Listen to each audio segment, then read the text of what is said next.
لو عملت مجهود في بناء جزء معين ومحتاج تكرره، مش هتعيده من الأول. SolidWorks بيوفر لك وقتك ومجهودك. هنروح لتاب فيتشرز ونفتح قائمة Linear Pattern. هنلاقي تحت أنواع كتير، كل واحدة وليها استخدامها، وتقدر تجربهم كلهم حسب الحل اللي عندك. هنبدأ باللينير باترن. أول حاجة البرنامج بيطلبها هي الاتجاه اللي هنمشي فيه. بعد كده تختار انت عايز تكرر ايه، اما فيتشر او فيس او بودي. الافتراضي واللي بنستخدمه في معظم الحالات هو الفيتشر. هختار الاكسترود كات ده، ومجرد ما ادوس عليه هيتحدد.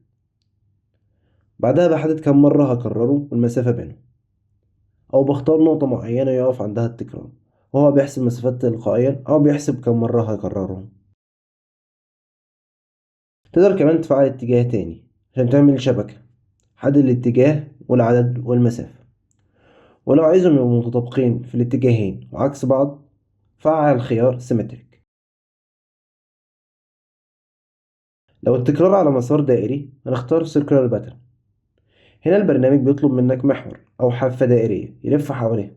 في بعض الحالات بنختار فيس أو بادي بدل الفيتشر. هجرب المرة دي فيس وهختار ده.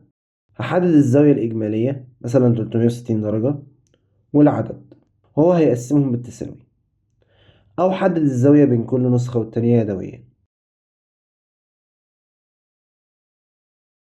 لو عايز تكرر حاجة مرة واحدة بس كأنها مراية، هنستخدم أمر ميرور. في ال 2D سكتش كنا بنحتاج خط عشان نعمل حواليه ميرور، لكن في 3D بنحتاج 2D بلين عشان نعمل ميرور. هختار المرة دي البادي، وهحدد الجسم ده، ولازم أتأكد إنه جسمه منفصل. هلاقيه اتكرر وفي عكس الاتجاه. التكرار هنا مش بس بيوفر وقت، ده بيخلي التعديل أسهل، لأنك لو عدلت في القطعة الأصلية كل نسخة هتتعدل معاها تلقائيا.